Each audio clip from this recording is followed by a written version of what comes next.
Hi friends, ഞാൻ അൽത്തു കാസർഗോഡാണ്. അപ്പോൾ നമ്മൾ ഇന്ന് ചർച്ച ചെയ്യാൻ പോകുന്നത് ജാസ്മിൻ ജാഫർ. അതെ, നിങ്ങൾക്കൊക്കെ അറിയല്ലോ, ഇന്നലകളിൽ വരുന്ന ജാസ്മിൻ ജാഫറിനെ പറ്റി ആരെങ്കിലും ഒരു കോണ്ടന്റ് ക്രിയേറ്റ് ചെയ്യുന്നുണ്ടെങ്കിൽ അതിൽ ഞാനുണ്ട്. അതായത് എൻ്റെ പേര് പറയുന്നില്ല, ഒന്നും പറയുന്നില്ല, എൻ്റെ വീഡിയോ സൈഡിൽ വെച്ചുകൊണ്ട് ഈ പയ്യൻ ജാസ്മിൻ ജാഫറിനെ കുറിച്ച് പറയുന്നത് കേട്ടോ. 10 ദിവസത്തിന് മുമ്പ് ഞാൻ ജാസ്മിൻ ജാഫറിനെ കുറിച്ച് ഒരു വീഡിയോ അപ്ലോഡ് ചെയ്തിട്ടുണ്ടായിരുന്നു. അതായത് ജാസ്മിൻ ജാഫർ പട്ടാപകൽ വീഡിയോ വെച്ചുകൊണ്ട് നല്ല രീതിയിൽ ഫുഡ് കഴിക്കുന്നുണ്ട് റമദാൻ മാസത്തിൽ, അത് മുസ്ലിമിനൊരു ഭീഷണിയാണ്, അങ്ങനെയൊക്കെ പറഞ്ഞ്, അതായത് ജാസ്മിൻ ജാഫറിന്റെ പേര് മാറ്റണം, ഇങ്ങനെയൊക്കെ പറഞ്ഞ്. അപ്പോൾ ആദ്യമേ ഒരു കാര്യം പറയുകയാണ്, മനുഷ്യന്മാരാണ്, തെറ്റുപറ്റും. നോക്കുക, ആ വീഡിയോ ചെറിയൊരു ചാനലായ എൻ്റെ 2K പോലും സബ്സ്ക്രൈബേഴ്സ് ഇല്ലാത്ത ചാനലിൽ 1,00,000-നടുത്ത് വ്യൂസ് എനിക്ക് കിട്ടിയിട്ടുണ്ട്. പക്ഷേ ആ വീഡിയോ കൊണ്ട് എനിക്ക് നല്ല രീതിയിൽ തെറ്റ് പറ്റിയിട്ടുണ്ട്. അതായത് ജാസ്മിനെ കുറിച്ച് ഞാൻ പറഞ്ഞത് ഒട്ടും ശരിയായിട്ടില്ല. അതാണ് ഞാനൊരു കാര്യം പറയാം. അതായത് നമ്മൾ ഒരു കാര്യം പറഞ്ഞത് തെറ്റാണെങ്കിൽ അത് തെറ്റെന്ന് ആക്സെപ്റ്റ് ചെയ്യണം. നോക്കുക, ഇന്നലകളിൽ വരുന്ന യൂട്യൂബിലെ കോണ്ടന്റുകൾ ജാസ്മിനെ പറ്റി കുറെ വ്ളോഗർമാർ, അതായത് പൈസ അടക്കമുണ്ടാകും. ഉദാഹരണം, ഈ വിഷയത്തിലേക്ക് ഞാൻ കടക്കാം. ഒരു ചെറിയൊരു എക്സാമ്പിൾ പറയുകയാണ്. ഈ ചങ്ങായിനെ കണ്ടോ നിങ്ങൾക്ക്, ഈ കൈസ്, ഈ ചങ്ങായി അടക്കം എന്നെ ട്രോൾ ചെയ്യുകയാണ്. ഞാൻ ഈ ചങ്ങായിനെ കുറിച്ച് പ്രത്യേകം പറയാൻ കാരണം, മരിച്ച മയ്യത്തിനെ പോലും ട്രോൾ ജീവിക്കുന്ന ചങ്ങായിയാണ്. ഞാൻ 100% പറയുകയാണ്, ഞാൻ ചെയ്തത് തെറ്റ് തന്നെയാണ്. അത് എനിക്ക് പാളിയതാണ്. ഇപ്പോൾ നിങ്ങൾ ചോദിക്കും, അപ്പോൾ നീ പാളി എന്ന് പറയുമ്പോൾ നീ എന്തുകൊണ്ട് ആ വീഡിയോ ഡിലീറ്റ് ചെയ്യുന്നില്ല? നോക്കുക, ഇപ്പോൾ ഇഷ്ടംപോലെ വ്ളോഗർമാരുടെ കയ്യിൽ ആ വീഡിയോസ് ഉണ്ട്. അതിന്റെ കട്ട് വെച്ച് എനിക്ക് സപ്പോർട്ട് ചെയ്യുന്ന ആൾക്കാരുണ്ട്. ഞാൻ ഇവിടെ സൈഡിൽ വെച്ച് തരാം. നോക്കുക, എന്നെ സപ്പോർട്ട് ചെയ്ത് സംസാരിക്കുന്നവരുണ്ട്, എന്നെ നെഗറ്റീവ് പറഞ്ഞ് സംസാരിക്കുന്നവരുണ്ട്, മിക്സ്ഡ് അഭിപ്രായം പറഞ്ഞ് സംസാരിക്കുന്നവരുണ്ട്. ഇഷ്ടംപോലെ കോണ്ടന്റുകൾ എൻ്റെ ഈ വീഡിയോ കൊണ്ട് ക്രിയേറ്റ് ചെയ്തിട്ടുണ്ട്. അപ്പോൾ ഞാൻ ഈ വീഡിയോ ഡിലീറ്റ് ചെയ്തത് കൊണ്ടൊന്നും ഇത് സോഷ്യൽ മീഡിയയിൽ നിന്നും ഇല്ലായ്മയാകുന്നില്ല.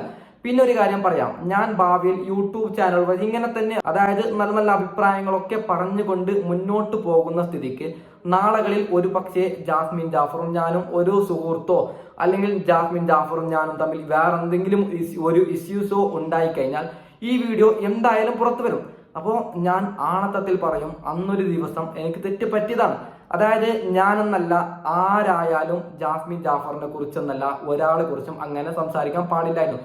തെറ്റെനിക്ക് ബോധ്യമായി. ഇത് ജാസ്മിനും അതുപോലെ തന്നെ ജാസ്മിന്റെ കുടുംബക്കാർക്കും ആർക്കെങ്കിലും എന്തെങ്കിലും രീതിയിൽ ഇത് അവരുടെ മനസ്സിൽ വേദനയായിട്ടുണ്ടെങ്കിൽ ഞാൻ അവരോട് സോറി ചോദിക്കുകയാണ്. കാരണം ഇത് ഇന്ത്യ രാജ്യമാണ്. ഈ രാജ്യത്ത് എല്ലാവർക്കും, ഇന്ത്യ രാജ്യത്തിന്റെ ഒരു വിഷയം നമ്മൾ വിടാം, അതായത് ഒരു മനുഷ്യന്മാർ എന്ന നിലയിൽ എല്ലാവർക്കും എങ്ങനെ ജീവിക്കണമെന്ന് അവർക്ക് അവരുടേതായ ഒരു രീതിയുണ്ട്. അവർക്ക് അവരുടേതായിട്ടുള്ള ഒരു എന്ത് പറയുന്ന ഒരു ഓപ്ഷൻ ഉണ്ട്. അതാണ് ജാസ്മിൻ ജാഫർ അവിടെ ചെയ്തത്. ഒരു പക്ഷേ ജാസ്മിൻ ജാഫർ എന്തുകൊണ്ടാണ് നോമ്പെടുക്കാത്തതെന്ന് പോലും എനിക്കറിയില്ല. ഞാൻ അറിയാതെയാണ് ആ വീഡിയോ ഇട്ടത്. അതുകൊണ്ട് ജാസ്മിൻ ജാഫറിനോട് ഞാൻ സോറി തന്നെ ചോദിക്കുകയാണ്. പിന്നെ ഒരു കാര്യം ഞാൻ പറയുകയാണ്, എനിക്കെതിരെ വന്ന കമന്റുകൾ എന്ന് പറയുമ്പോൾ, നിങ്ങൾ ഇപ്പൊ നോക്കി ആ വീഡിയോ, നിങ്ങൾ ആ വീഡിയോക്ക് താഴെ നിങ്ങൾക്ക് നോക്കിയാൽ അറിയാം. അതായത് 900-1000-അടുത്തുള്ള കമന്റാണ് വന്നത്. അതിലൊരു 700 കമന്റും എനിക്ക് പോസിറ്റീവായിട്ടാണ് വന്നത്. ഒരു 200 സമയം മിക്സഡും എനിക്കത് നെഗറ്റീവായിട്ടാണ് വന്നത്.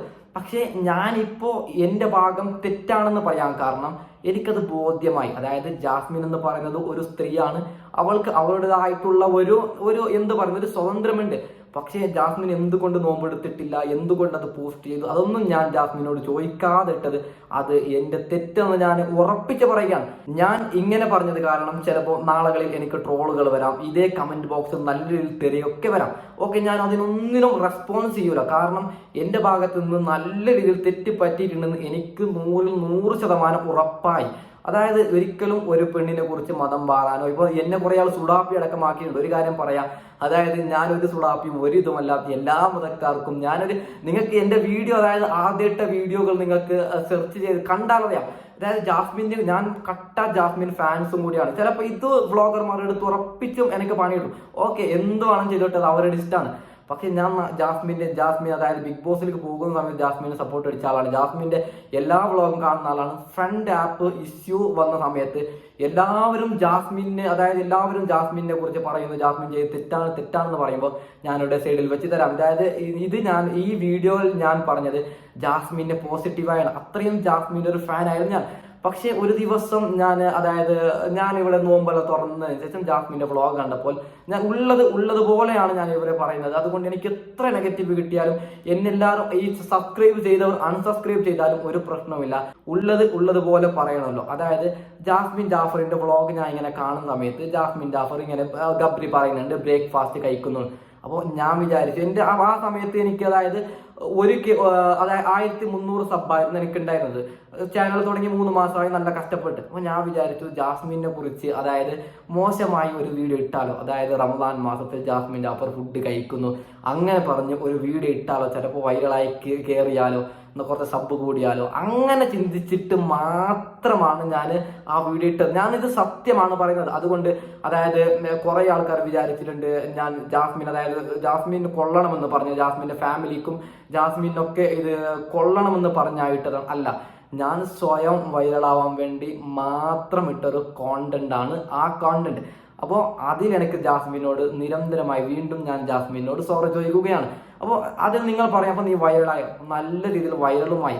അതായത് ഇപ്പോൾ ഉദാഹരണം ഞാൻ ഇവിടെ സൈഡിൽ വെച്ച് തരാം. സൈസ് അതുപോലെ തന്നെ വലിയ അതായത് 100K സബ്ബുള്ളവരും 400K സബ്ബുള്ളവരും എല്ലാവരും എന്നെ കുറിച്ച് ഇങ്ങനെ സംസാരിച്ചു. അപ്പോൾ സത്യം പറഞ്ഞാൽ അതിനുശേഷം എനിക്ക് നല്ല രീതിയിൽ വേദനയാണ് സംഭവിച്ചത്. കാരണം ഒരു പെണ്ണിനെ കുറിച്ച് നെഗറ്റീവ് പറഞ്ഞാണ് ഞാൻ വൈറലായതെന്ന് പറഞ്ഞു. അപ്പോൾ ഞാൻ വീണ്ടും പറയുകയാണ്, ജാസ്മിനെ കുറിച്ച് ഞാൻ പറയാൻ കാരണം വെറും വൈറലാവാൻ വേണ്ടി മാത്രമാണ്. അപ്പോൾ ജാസ്മിനോടും ജാസ്മിന്റെ ഫാൻസിനോടും ജാസ്മിനെ ഇഷ്ടപ്പെടുന്നവരോടും എല്ലാവരോടും ഒരു സോറി കേട്ടുകൊണ്ട് ഇനി ഒരിക്കൽ പോലും എൻ്റെ ഭാഗത്തു നിന്ന് ഇത്തരത്തിലുള്ള തെറ്റുകൾ ഉണ്ടാവൂല എന്ന് പറഞ്ഞുകൊണ്ട് ഞാൻ ഈ വീഡിയോ വൈൻഡ് അപ്പ് ചെയ്യുകയാണ്. Okay, by.